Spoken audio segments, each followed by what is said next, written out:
반갑습니다. 몸 건강, 마음 건강의 건강지킴이 임송아입니다.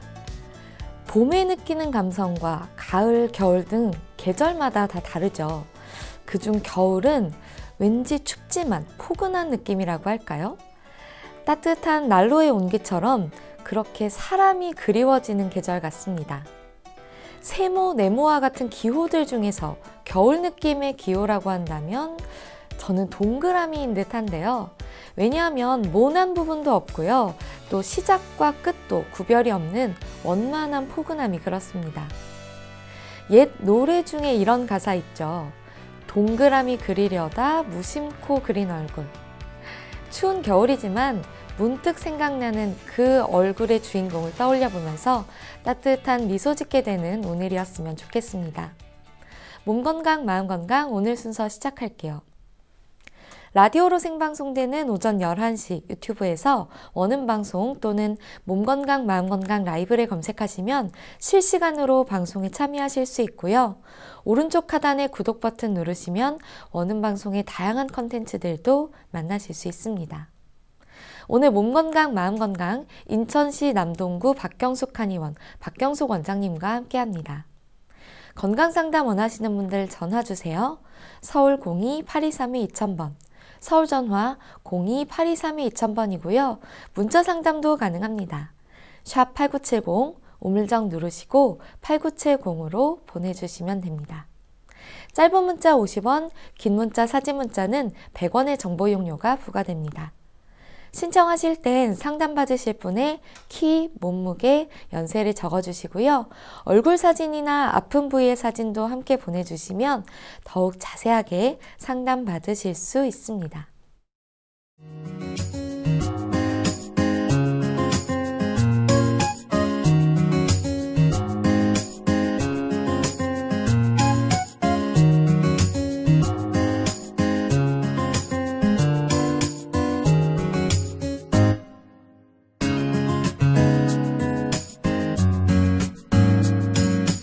몸 건강, 마음 건강.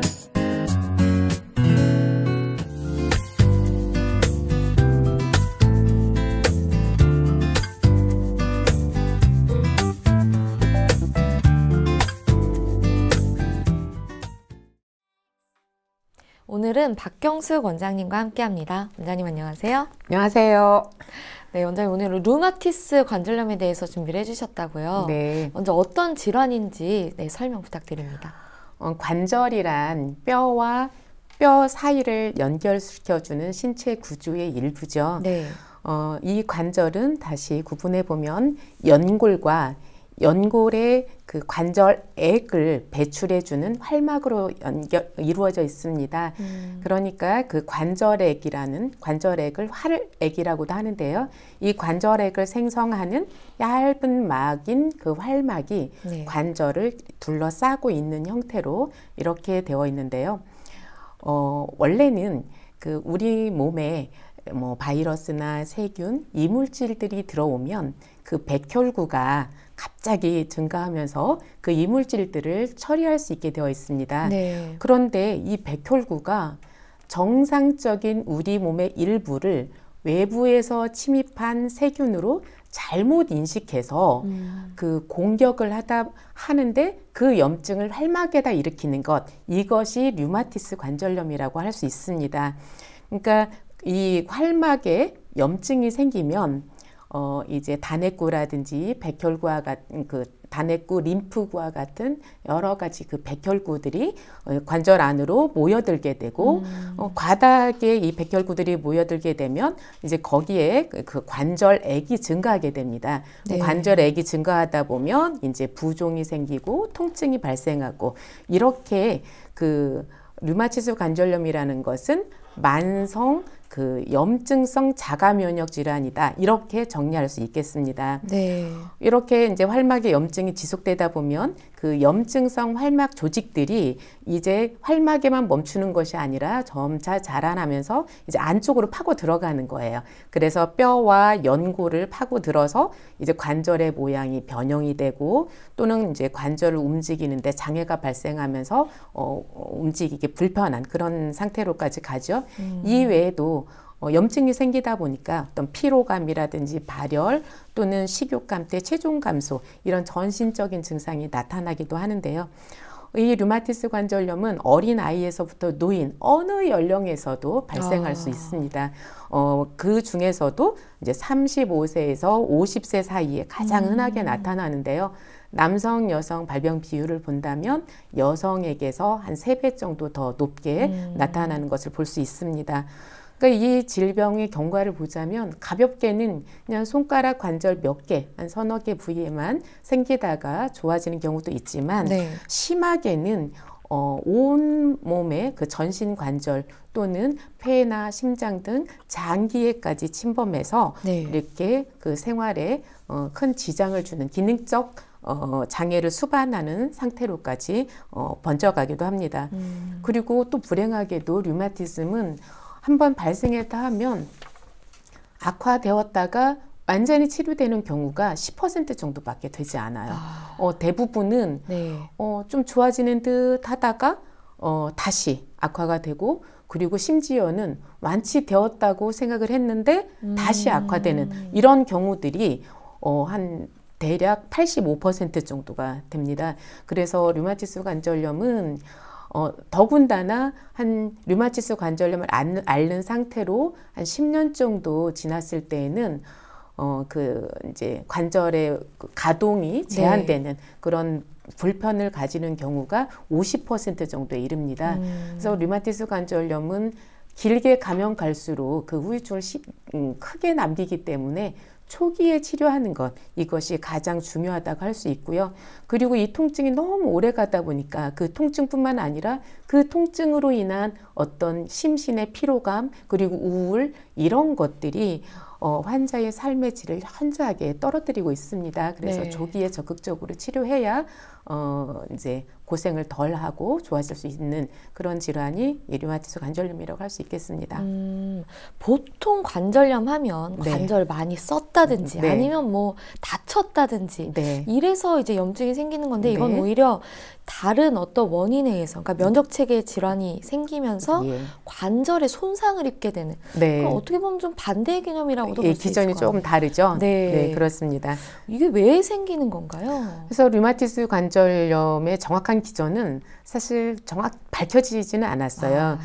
그런데 이제 대개의 경우 면역계 이상으로 인해서 생겨나는 자가 면역 질환이다. 이렇게 보는 견해가 이제 지배적이긴 한데요. 일반적으로는 그 유전적 요인, 세균 감염, 바이러스 감염 이런 것들이 류마티스 관절염의 주요 원인으로 여겨지고 있습니다. 네. 그러니까 자가 면역 질환이라고 해서 그러니까 아무런 어떤 그 이제 처음에 네. 발단 요인이 있을 거 아니에요. 네. 그러니까 유전적 요인을 가지고 태어났다고 해서 그것이 전부 다 발현이 되어서 류마티스 관절염으로 가는 것은 아니고 네. 그러니까 유전적인 소인을 가지고 있는 사람이 예를 들어서 뭐 흡연과 같은 환경적 요인 또는 치주염이라든지 여타 다른 염증과 같은 그런 감염원에 노출되었을 때 그리고 어떤 경우에는 이제 외상을 입었는데, 그러니까 운동을 하거나 넘어지거나 해서 다쳤는데, 거기에 대한 염증을 극복하는 과정에서 과다하게 그 CCP 항체라고 하는 자가항체가 만들어지고, 이 자가항체가 관절의 그 활막을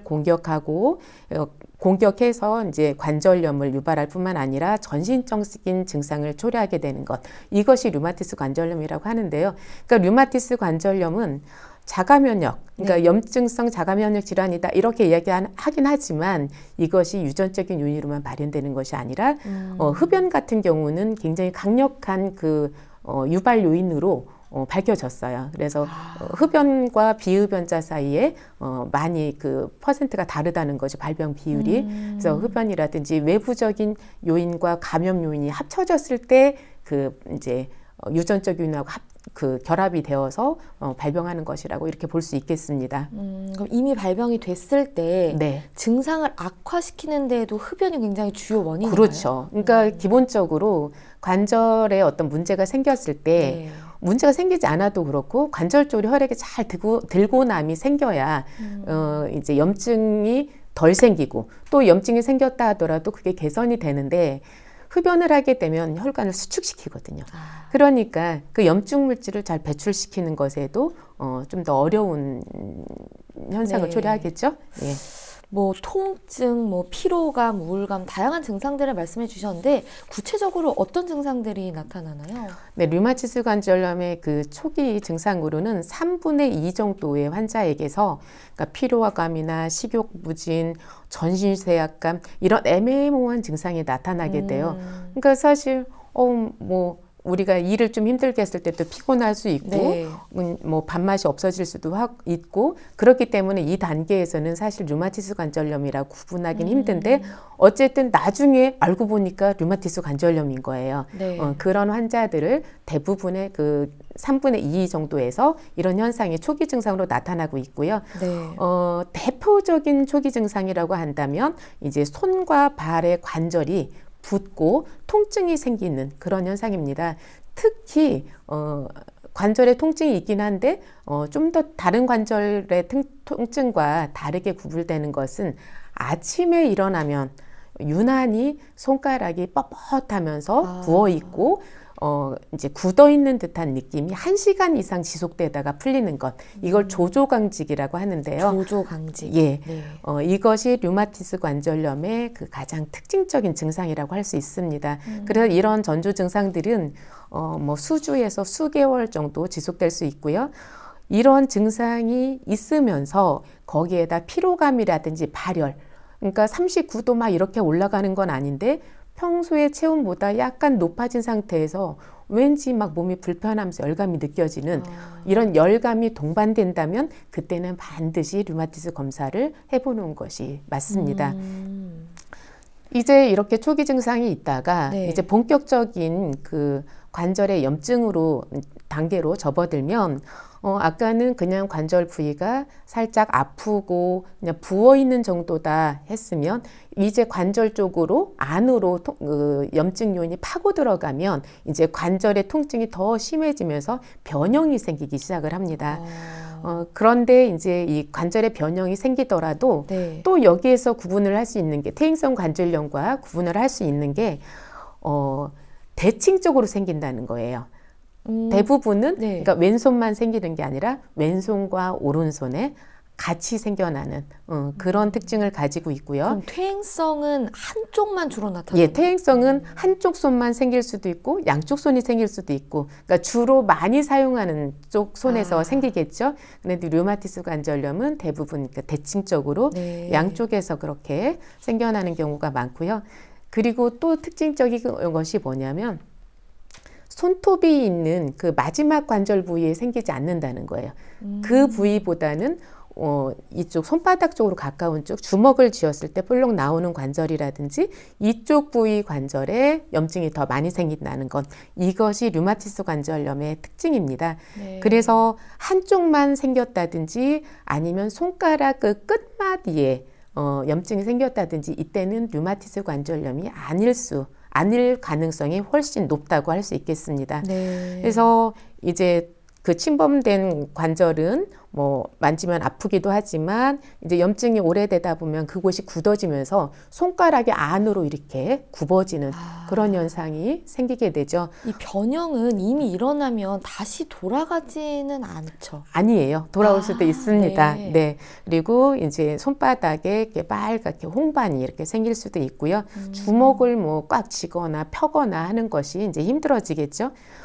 그리고 이제 류마티스 관절염의 그 환자들 80%에서 이제 무릎 관절로도 침범이 되는데요.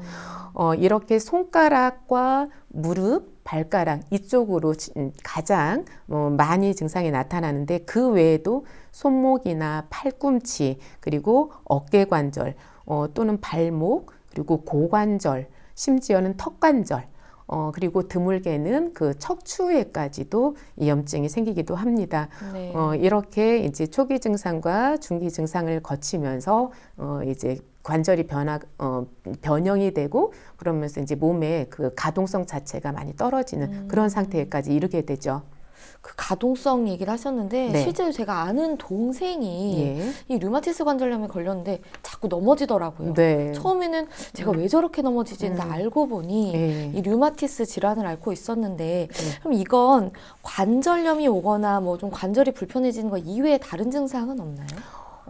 불행하게도 이 네. 류마티스 관절염은 이제 이 관절의 증상 외에도 굉장히 심각하게 여러 증상들을 나타낼 수가 있습니다. 네. 그러니까 자가항체라고 하는 그 류마티즘 인자가 네. 어디에 침범을 하느냐에 따라서 심하게는 뭐 심장이나 폐에나 이런 장기에까지도 침범을 하게 돼요. 네. 그래서 뭐 호흡기계, 심혈관계, 신경계, 심지어는 조혈세포 조직 이런 데까지 침범을 일으키면서 다양한 그런 증상들을 나타나게 되는데요. 일단 이게 관절이라든지 장기에 어떤 염증을 일으키다 보면 그로 인해서 이제 피로감이라든지 뭐 전신 쇠약감 그리고 미열 네. 그리고 체중이 많이 감소하게 되고 그리고 식욕 부진 이런 설명하기 모호한 그런 전신 증상을 기본으로 하고 있으면서 네. 그 외에도 이제 류마티스 결절이라는 그 특징적인 증상이 나타나요.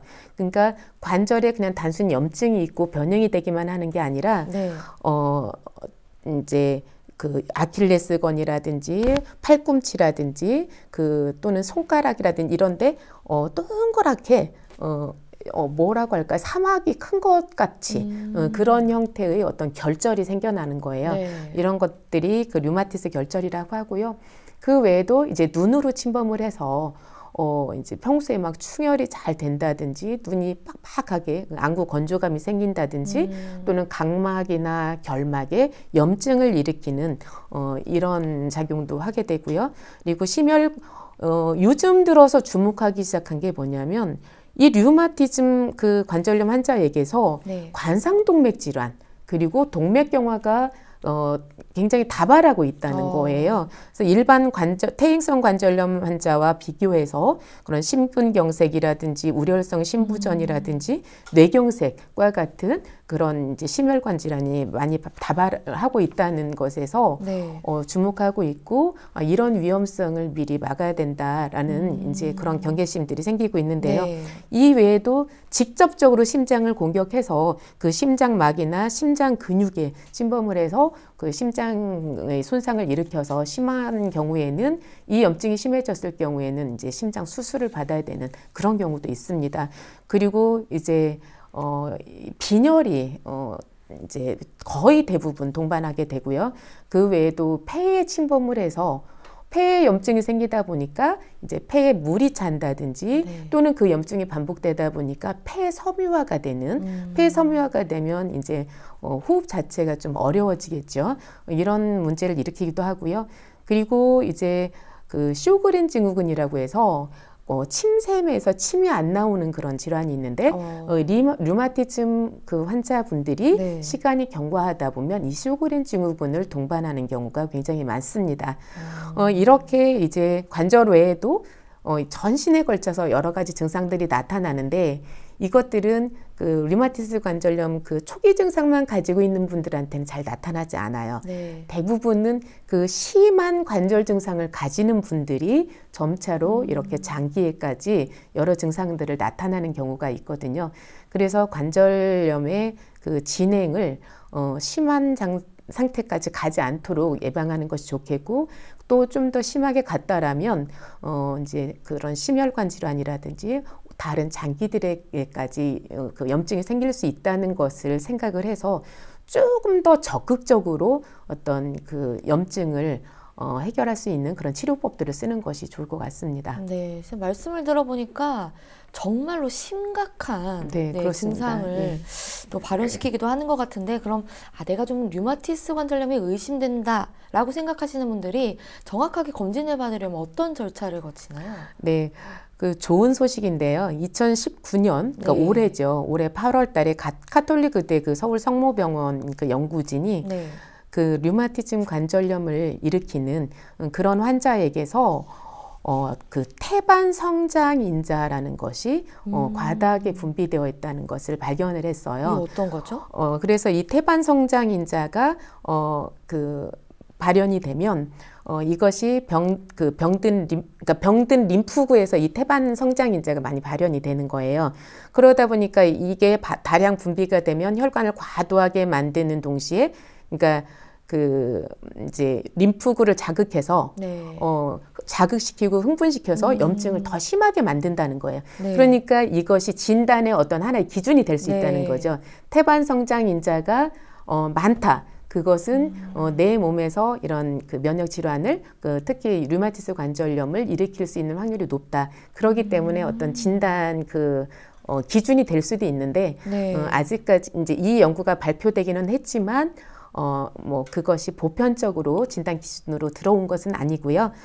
좋은 소식이어서 이제 말씀을 드리는 거예요. 네. 류마티스가 그 관절염을 확실하게 진단하는 단독 검사법은 아직 없어요. 예, 그래서 제가 지금까지 말씀드렸던 어떤 그 특징적인 증상들 이런 것과 그리고 혈액 검사, 그러니까 혈액 검사를 통해서 류마티스 인자나 CCP 항체의 여부 또는 염증 수치의 증가 이런 검사를 하게 되는데요. 이렇게 혈액 검사 그리고 방사선학적 어떤 그 징후 이렇게 세 가지 그러니까 외부로 나타나는 증상, 혈액 검사, 방사선 검사 이런 것들을 종합해서 이제 진단을 네. 내리게 되는데요. 대부분 환자에게서는 이제 빈혈이 발생하고요. 그리고 가장 특징적인 어떤 검사상 소견이라고 하면 그 류마티스 인자의 존재입니다. 그래서 류마티스 인자는 이제 자가 항체라고도 할 수 있는데요. 네.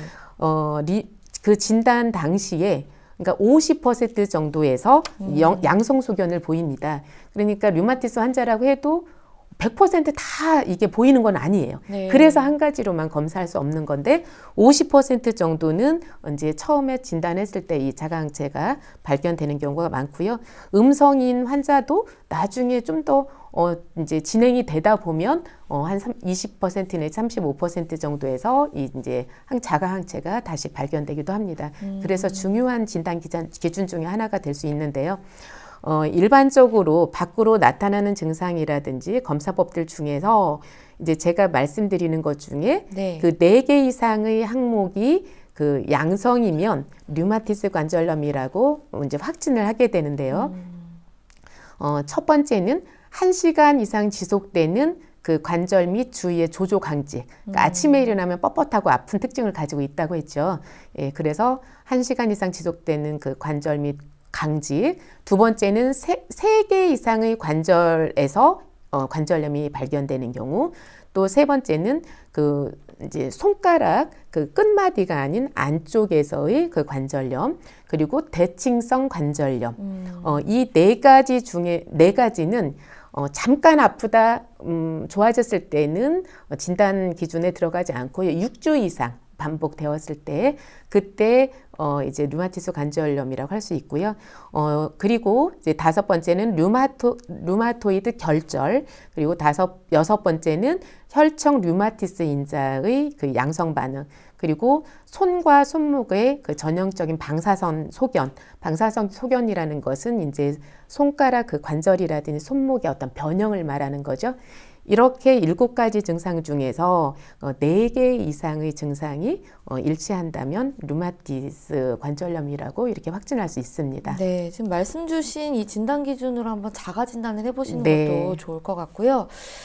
이제 뭐 퇴행성 관절염과 류마티스 관절염은 다르다. 네. 말씀을 해주셨지만 사실 의료진이 아닌 일반인이 좀 관절이 아픈데 이건 류마티스다 이러기 쉽지 않거든요. 맞아요. 어떻게 다르다고 정리를 할 수 있을까요? 네, 퇴행성 관절염은 관절을 오랫동안 그리고 과다하게 사용하다 보니까 이제 관절이 닳아서 뼈와 뼈가 부딪히면서 염증이 생기고 통증이 생기는 것, 이것이 이제 그 퇴행성 관절염이라고 할 수 있습니다. 그러니까 이것은 퇴행성 관절염은 그냥 노화에 따른 관절염이라고 할 수가 있는 거예요. 어떻게 보면 자연스러운 현상이죠. 자연스럽긴 하지만 물론 이것도 예방할 수는 있어요. 근데 이제 나이가 들면서 혈관이 점차 줄어들고 그러다 보니까 이제 관절 쪽으로 영양 공급을 제대로 못하고 이러다 보니까 그 상태에서 이제 계속 사용하니까 이제 그 관절이 닳아지면서 거기서 이제 염증을 일으키고 통증을 일으키는 것, 이것이 이제 퇴행성 관절염이라고 할 수 있는데요. 류마티스 관절염은 그 관절에 통증이 생기는 증상은 이제 그 퇴행성 관절염과 거의 비슷한데 이제 발생 원인과 치료 방법이 이제 완전히 다른 거죠. 그래서 이것은 그 관절 안에서부터 염증이나 통증이 생기는 게 아니라 관절을 싸고 있는 그 활막 여기에서 염증이 생기면서 그 염증이 관절 안으로 파고 들어가는 것, 이것이 류마티스 관절염이라고 할 수 있습니다. 그리고 이 류마티스 관절염은 이제 관절 조직과 그 주변에 그 근육에까지도 염증을 일으키고 연골 파괴시키면서 이제 변형이 되기도 하는데 또한 그 관절에서 끝나는 것이 아니라 전신적으로 번져갈 때 이때는 퇴행성이 아니라 이제 류마티스 관절염이라고 보는 것이 맞는데요. 그러니까 퇴행성 관절염은 무릎이면 무릎, 손가락이면 손가락 그 특정 부위만 이제 지속되는 경우가 많은데 류마티스 관절염은 이제 다른 곳으로도 번져가는 경우가 굉장히 많아요. 그래서 그렇게 구분할 수도 있겠고요. 그리고 퇴행성 관절염은 이제 주로 그 뭐 40대, 50대에는 잘 생기지 않고 60대를 넘어가면서 노년층에서 많이 생기는데 이제 퇴행성 관절염은 오히려 35세에서 50세에 더 다발하고 이렇게 60대 이전에 발병하는 경우가 더 많고요. 60대를 넘어가면 발병 비율이 그렇게 높지가 않아요. 그렇게 이제 연령대별로도 이제 내가 류마티스 관절염인지 퇴행성 관절염인지 구분할 수 있을 것 같고요. 그래서 퇴행성 관절염은 이제 관절에만 염증을 일으키는 것이 아니라 이제 그 관절뿐만이 아니라 그 장기에도 침범할 수 있다고 했잖아요. 그래서 퇴행성 관절염은 심하게 열을 동반하는 경우가 없어요. 그런데 관절염이면서 열이 심하게 동반이 되고, 그러니까 뭐 심하다고 해도 뭐 38도 정도겠지만 그것이 전신의 어떤 열감으로 느껴질 때, 그러니까 퇴행성 관절염이면 무릎에만 후끈후끈하다고 해요. 그런데 이제 류마티스 관절염일 때는 전신의 열감으로 느껴질 수 있다는 것, 여기에서도 어떤 구별점으로 삼을 수 있겠습니다. 그러면 치료 방법 자체도 좀 다른가요? 다르죠. 이제 뭐 사실 퇴행성 관절염도 뭐 완치 방법은 사실 없다고 해요.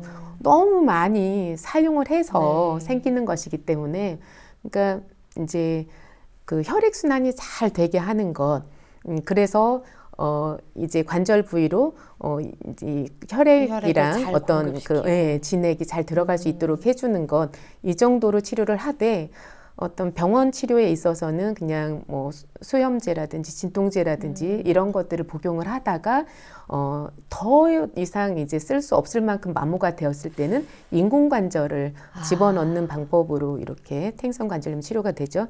근데 이제 류마티스 관절염 같은 경우에는 이제 그렇게 뭐 인공관절을 집어넣는다고 해서 해결되는 그게 아니라 일단 면역 체계가 흔들렸으니까. 그러니까 무릎뿐만이 아니라 그리고 전신관절이기 때문에 그런 방법으로는 치료가 할 수가 없는 거예요. 그래서 이제 그 류마티스 관절염은 더군다나 2년을 지나면 이제 2년이 지나갔다 하면 이미 그때는 다시 되돌이킬 수 없는 그런 관절의 변형이라든지 이런 것들이 심하게 진행되는 경우가 많아요. 관절 변형도 심하게 진행되면 이게 돌아오지가 않아요. 네, 그렇습니다. 그래서 이제 퇴행성 관절염은 서서히 진행이 되고 이제 그래도 뭐 진통제, 소염 이런 것으로 유지가 되기도 하지만 이제 류마티스 관절염은 초기에 굉장히 빠르게 진행되는 편이어서 2년이 지나면 이제 관절의 변형이 심해서 이제 돌아오기 힘든 상태로 가기 때문에 그런 특징을 가지고 있어서 초기에 치료하는 것이 굉장히 중요하고요. 그리고 이 류마티스 관절염이 치료가 더 힘든 게 어느 정도 치료를 하다 보면 좋아지는 것 같으니까 환자 스스로가 치료를 중단해 버리는 거예요. 그러다 보면 다시 악화가 되고 그때는 증상이 훨씬 더 심해서 치료하기 더 힘들어지는 이것을 반복하는 경우가 많아요. 그리고 또 어떤 경우에는 치료를 해도 잘 낫지 않으니까 아예 그냥 자포자기하는 심정으로 포기해버리는 그런 경우도 있어요. 이렇게 이제 류마티스 관절염은 치료도 힘들고 관리도 힘들고 좀 못된 병이다 이런 생각이 좀 들어요. 예, 그렇긴 한데요. 그렇다고 해도 치료법이 없는 것은 뭐 당연히 아닌 거죠. 그래서 이제 저희 한의원에서는 한약이라든지 약침이라든지 아니면 그 관절 부위에 그 한약 농축액을 바르고서 그것을 부항기로 이렇게 밀어주는 방법이 있어요. 네. 이런 방법으로 해서 그 염증 물질들을 배출시켜주는 이제 그런 방법이 있는데요. 네. 그러니까 그 초기에는 일부 관절에만 침범을 했을 때는 그 약침으로 효과가 굉장히 좋아요. 그래서 초기에는 이런 방법으로 이제 치료를 할 수가 있겠고요. 그리고 이제 전신 증상으로 갔을 때는 사실 약침요법이라든지 뭐 그 관절 부위에 뭐 한약액을 바르고 이제 주간법을 쓴다든지 이런 치료법이 쉽지 않거든요. 그러니까 처음부터 온몸이 아프다기보다는 극소 부위부터 이제 시작을 하는 거네요. 그런 경우가 이제 대부분이고요. 그럴 때 치료를 하면 이제 좋은 거죠. 네. 그런데 이제 물론 처음부터 전신 증상으로 오는 경우도 많이 있어요. 그럼 굉장히 급성의 뭐 급진적인. 네, 그렇죠. 예. 그래서 그런 경우도 있는데 어쨌든 처음부터 전신 증상으로 왔다든지 네. 아니면 이제 손가락이나 이제 좀 관절 부위에서 좀 여러 부위가 생기고 있을 때 그것이 이제 국소 부위 치료로 이제 되지 않는다 싶을 때는 이제 한약 치료라든지 저는 단식 치료를 하고 있습니다. 잘 먹는 게 좋은 거 아닌가요? 그렇죠? 네. 잘 먹는 게 좋은데, 그래서 이제 저는 중증일 경우에는 이 단식 치료가 가장 큰 효과를 볼 수 있기 때문에 이제 그 치료를 들어가게 되는데 좀 의아할 네. 수 있죠. 그래서 이제 그 2016년도에 일본에서 이 자가포식이라는 그 이론에 의해서 노벨의학상을 받은 분이 있어요. 네. 자가포식이라는 건 뭐냐면 네. 우리 몸에서 어찌어찌 하다 보니까 이제 세포에 고장이 났어요.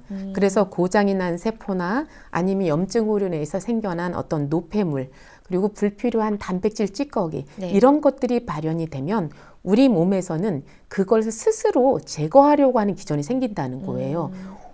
우리 몸에 원래는 없었는데 네. 갑자기 이 염증이나 이 노폐물들을 둘러싸는 주머니가 생기면서 그 주머니가 이 노폐물들을 이끌고 리소좀이라는 소기관으로 가서 네. 그것이 리소좀에서 그것들을 분해해서 없애는 경우예요. 그래서 그것을 현미경으로 관찰을 해서 이제 이 우리 몸에서 염증을 스스로 해결할 수 있는 어떤 기전에 대해서 밝혀냈다는 측면에서 이제 노벨의학상을 받았는데요. 그런데 우리 몸에서 일정 정도로 열량을 제한을 하게 되면 네.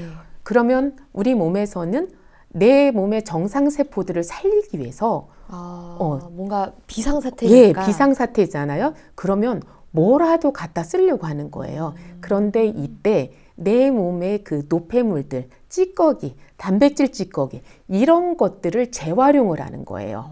그것들을 끌어다가 네. 더 활발하게 태울 수 있다는 것, 이것을 발견하게 된 거예요. 그런데 문제는 단식이라고 하니까 그냥 무조건 굶는다 네. 이렇게 생각할 수 있는데 그게 아니라 내가 내 몸에서 그 소화기에 무리를 주지 않으면서 가장 소화 흡수를 용이하게 하면서 그 정상세포들이 먹고 살 수 있는 영양은 주되 그런데 어떤 과다한 열량소라든지 지방이라든지 이런 그 음식물들을 절제함으로써 내 몸에서의 그 염증이라든지 노폐물 처리가 쉽게 일어나는 거죠. 그래서 이런 원리에 의해서 단식 치료를 하고 있는 거예요.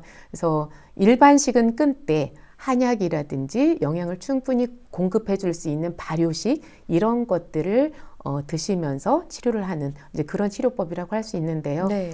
생각보다 이게 효과가 좋기 때문에 류마티스 관절염뿐만이 아니라 중증 환자인 경우에는 이 치료법이 다 적용될 수가 있습니다. 그럼 실제 치료 사례도 있으신가요? 예, 그렇습니다. 그래서 이제 얼마 전에 그러니까 전신 관절에 이제 염증이 생겨서 뭐 팔을 들 수도 없고, 그러니까 옷도 잘 못 갈아입고, 무릎을 이제 펴지도 못하고, 그러니까 아침에 일어나면 침대에서 내려오는 것 자체가 힘들어서 막 찜질을 하고 온 가족들이 막 주물러줘야 일어날 수 있고, 또 이제 소화도 안 되고, 뭐 숨 차고, 이런 일상생활이 거의 안 되는, 그러니까 집안일도 할 수 없는 이런 분이 이제 내원을 하셨었는데요.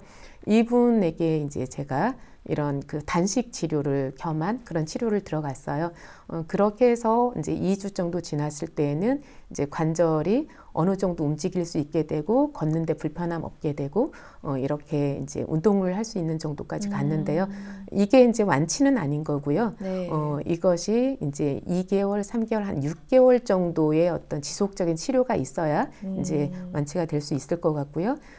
그리고 이제 가볍게는 제가 이제 류마티스 관절염이 유전적 요인을 갖고 있지만 어떤 그 외부적인 상해에 의해서도 생길 수 있다고 했는데요. 네. 그 제 친구의 그 아들내미가 초등학교 6학년 때 네. 야구를 하다가 이제 손에 맞은 거예요. 그래서 이제 네. 관절을 다쳤는데 그게 이제 심하게 부었다가 가라앉는 듯 했는데 조금 지나니까 그 부위가 다시 아파지면서 이제 오랫동안 계속 되는 거예요. 그래서 이제 검사를 받게 했더니 이제 류마티스 관절염이다 이렇게 진단을 받게 된 거예요.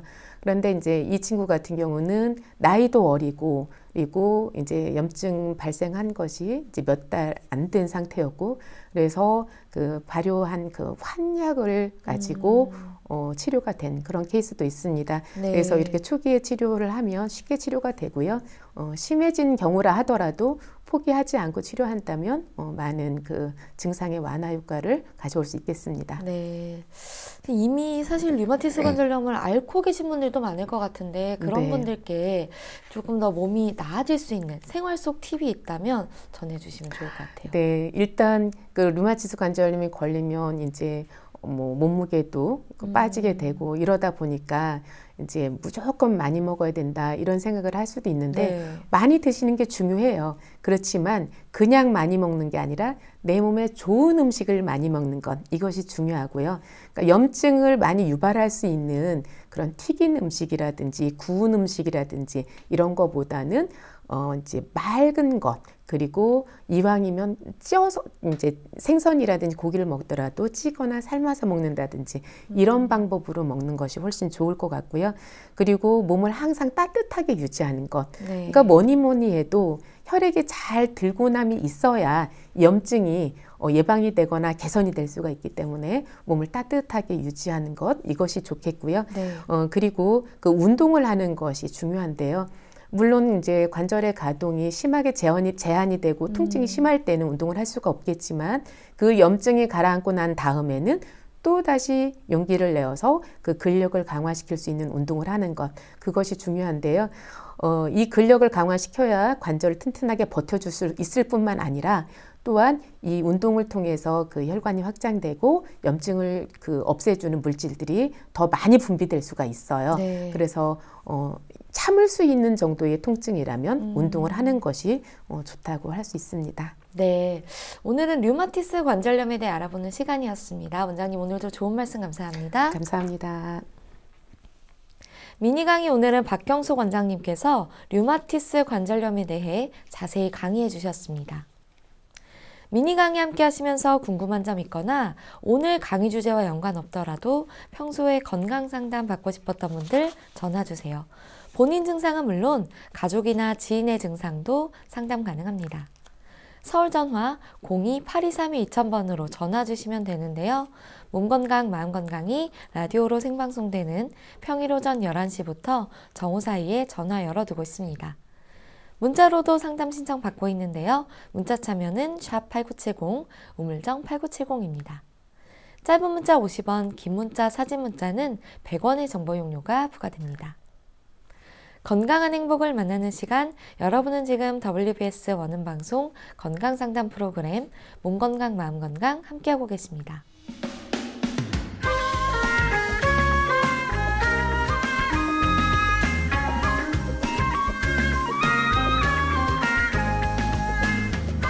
날 있는 날마다 찾아오는 시간이 아닙니다. 약이 되고 복이 되는 꿀같은 건강정보 튼튼보감 시간입니다. 오늘 주인공은 구기자입니다. 구기자는 건강에 어떤 도움을 주는지 원장님께 여쭤볼게요. 원장님, 구기자가 우리 몸에 어떤 도움이 되나요? 네, 구기자는 그 오장육부를 튼튼하게 해주고 뭐 원기 보강을 해준다 해서 평소 피로감이 잦은 분들 그리고 네. 허약한 분들에게 이제 권하는 건데요. 이 구기자는 특히 신장 기능을 좋아지게 하기 때문에 그 남성들의 어떤 정력 강화에도 도움을 줄 면이 있어요. 그래서 이제 남성 호르몬이 서서히 약해져 가고 체력과 근력이 떨어져 가는 네. 그런 갱년기 남성분들에게 차로 이렇게 끓여서 드시면 도움을 줄 수 있는데요. 구기자는 이제 특징적으로 이제 신장에도 좋고 여러 군데 좋지만 간에 특히 더 좋은 것으로 이렇게 알려져 있습니다. 그래서 구기자가 이제 간 기능을 좋아지게 하기 때문에 이제 간의 그 노폐물이라든지 독소 배출 기능 이런 것들을 좋아지게 하는 건데요. 그래서 이제 흡연을 많이 하시는 분들, 그다음에 숙취 해소가 잘 안 되시는 분들 이런 분들이 구기자를 마시면 도움이 많이 됩니다. 네. 또 구기자를 먹으면 늙지 않고 장수한다 이런 얘기가 있어요. 네, 구기자를 술로 담아 먹으면 뭐 300년을 살아도 늙지 않는다 그런 전설이 전해져 오고 있습니다. 진짜 전설이네. 구기자에는 그 항산화 작용을 하는 그런 성분이 풍부하게 들어있기 때문에 이제 장기간 복용하다 보면 이제 몸이 가벼워지고 장수를 할 수 있다 이렇게 하는데요. 그리고 네. 구기자에는 이제 그 수분이 부족해지고 탄력이 떨어지는 분들 이런 분들에게도 이제 수분이 떨어지고 탄력이 떨어지다 보면 주름이 많이 생기잖아요. 이런 분들에게도 이제 구기자가 어느 정도 도움을 줄 수가 있습니다. 네. 그리고 이제 과도한 스트레스를 받다 보면 뭐 간이나 심장에 막 열이 쌓이면서 답답해지고 두통이 발생할 수 있고 이럴 때에도 그 간열을 내려주고 이렇게 두통을 편안하게 해줄 수 있는 이런 것들이 이제 뭐 구기자가 할 수 있다고 있는 역할인데요. 근데 구기자가 이제 조심할 것은 이게 진딧물이 굉장히 많이 생겨요. 재배를 할 때. 그래서 이 농약을 사용하지 않고 키우기가 그렇게 쉽지가 않습니다. 그래서 이제 농약이라고 해도 요즘은 대부분 휘발성 농약이라든지 이런 것들을 사용하기 때문에 염려를 조금 덜 하셔도 되는데 네. 이제 구기자를 차를 끓여서 드실 때 그것을 찬물에다 담궈서 몇 시간 정도 우려낸 다음에 그 물을 버리고 다시 끓여서 드시는 것 이것이 좋겠습니다. 아, 네. 참고하시면 좋을 것 같습니다. 원장님 좋은 말씀 감사합니다. 감사합니다. 튼튼보감 오늘은 구기자에 대해 전해드렸습니다.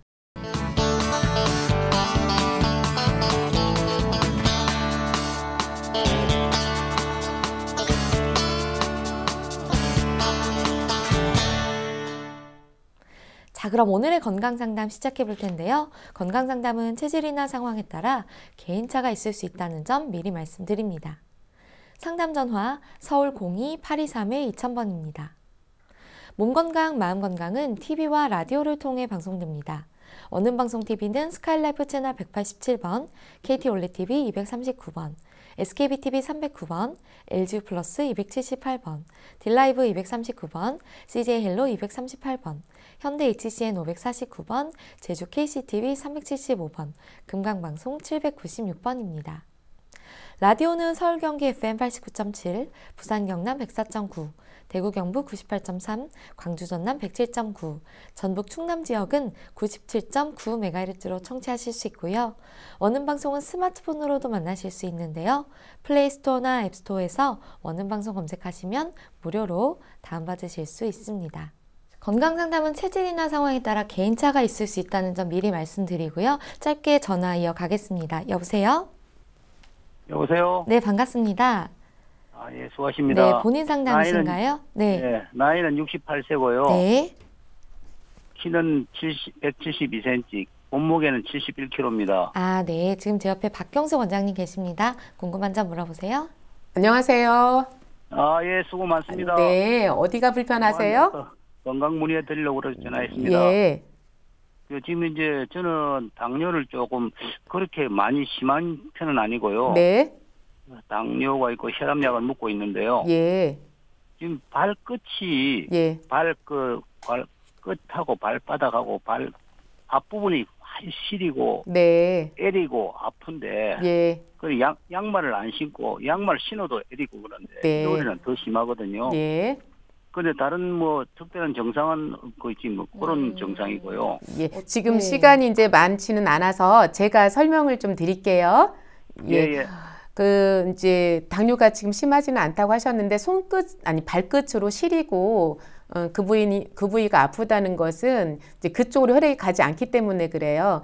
그러니까 당뇨가 있다는 건 혈액이 끈끈해서 이제 혈액순환이 되기 더 힘든 상황인데 이 상태가 오래되다 보면 그 발가락에 상처가 났을 때 그것이 잘 회복이 안 되면서 뭐 발이 괴사가 되는 이런 이제 그 합병증으로도 갈 수 있는 거거든요. 그래서 예. 무조건적으로 혈액순환이 잘 되게 하는 것이 중요해요. 그래서 혈당 조절이 평소에 잘 되게 하는 것뿐만 아니라 몸을 따뜻하게 하거나 뜨겁지 않게 화상을 입지 않을 정도에서 그 족욕을 하는 것 이런 것들이 중요하고요. 그리고 운동을 통해서 전신에 걸쳐서 체온이 올라가게 하고 순환이 잘 되게 하는 것 이것이 중요한데요. 그 제가 자주 가르쳐드린 그 황태육수 밥 있죠. 그것을 해서 뭐요? 황태육수 밥 있어요. 그게 아마 검색을 하면 나오실 텐데요. 그래서 그것을 이제 이용을 하되 거기에서 양파나 무 같은 것은 빼고요. 네. 그렇게 해서 황태육수를 끓여서 드시면 그 혈액순환이 좀 더 잘 되고 도움을 받으실 수가 있을 거예요. 네. 그래서 혈액순환이 무조건적으로 잘 돼야지 앞으로 합병증을 막을 수가 있으니까 그 부분을 조금만 노력해 주셨으면 좋겠습니다. 네, 지금 네 전화 예. 시간이 조금 짧아서요. 네, 예, 황태육수밥 감사합니다. 검색해 보시고요. 네, 전화 주셔서 감사합니다.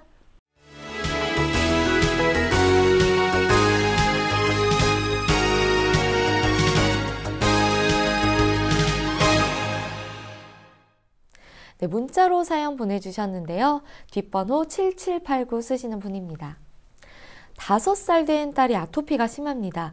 연고를 바르면 좀 괜찮다가 오래 안 가고 다시 재발합니다. 올해 초 새로 지은 아파트 입주했는데요. 딸 아토피가 더 심해진 것 같기도 하고 그래서 인근 일반 주택으로 이사를 갈까도 고민 중입니다. 근본적으로 낫고 싶은데요. 한방으로 가능할까요? 라고 질문 주셨어요. 네, 아유, 많이 마음이 네. 아프실 거예요. 그러니까 저도 아이들이 처음부터 다 어렸을 때 아토피가 있었기 때문에 그 심정을 잘 이해를 하는데요. 그 새로 지은 집에 들어갔을 때 그게 충분히 그 유발 내지는 악화시킬 수 있는 요인이 되거든요. 네. 그래서 빨리 좋아지지 않는다면 이사를 하는 것도 괜찮겠고요. 아니면 그 이제 그 집안의 어떤 그 오염 물질을 네. 없앨 수 있는 그런 업체를 찾아서 어떤 조치를 취한다든지 이것은 반드시 선행되어야 될 조건이라고 저는 생각을 하고요. 이제 그 대개 연고가 스테로이드제 연고인 경우가 대부분인데요. 네. 이랬을 경우에는 그 증상을 완전히 치료하는 것이 아니라 잠깐 이렇게 눌러두었다가 그 내 몸에서 어떤 스스로의 면역에 의해서 그것이 극복되지 않는 한 다시 재발이 되고 그래서 그게 반복이 되다 보면 나중에는 이제 치료하기 힘든 상태로까지 가게 되거든요. 그래서 연고를 한두 번 발라서 그게 이제 스스로 치료되지 않고 자꾸 재발이 된다 하면 그때는 연고 사용을 끊고 다른 방법을 사용해 보는 것이 좋겠는데요. 그러니까 한의원에서는 스테로이드가 들어가지 않은 그런 한약재를 농축시켜서 뭐 미스트라든지 연고 형태라든지 이렇게 만든 그런 약도 충분히 있고요. 네. 또 먹는 한약도 있겠고요.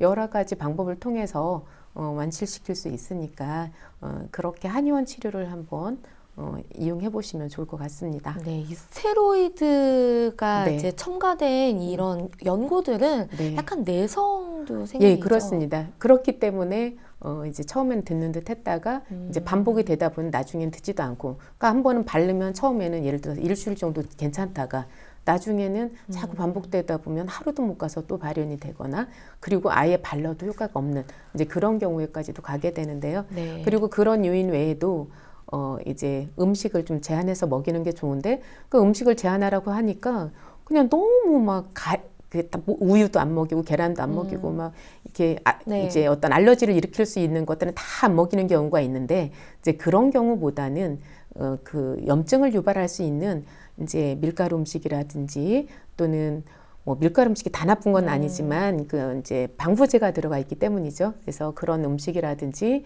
아니면 튀긴 음식이라든지 이런 건 제한은 두되 과일을 충분히 많이 먹이고 네. 그리고 이제 그 우유라든지 계란이라든지 이런 것들은 무항생제 우유나 무항생제 계란, 유정란 이런 것들로 해서 저는 먹이는 것이 맞다고 봅니다. 네. 그래서 뭐 진먼지라든지 막 이런 거 유발 검사를 하러 다니시는 분도 있는데 그런데 먼지가 그걸 나한테 자극 요인이 된다고 네. 해서 먼지 없는 세상에서 살 수는 없거든요. 더군다나 요즘은 미세먼지가 네. 이렇게 심한데 그렇죠. 그래서 그런 검사법들보다도 내 스스로의 어떤 면역을 올릴 수 있는 방법, 그리고 염증을 덜 일으킬 수 있는 어떤 식사 습관, 이런 것들이 중요하겠고 네. 그리고 무엇보다 가을 겨울에는 피부가 건조해지면서 더 심해질 수 있기 때문에 건조해지지 않게 어떤 수분을 충분히 공급해 준다든지 오일이나 네. 수분 크림을 충분히 발라주는 것, 이런 것, 그리고 면옷을 입히는 것, 네. 이런 노력들을 같이 하셔야 될 것으로 보입니다. 네.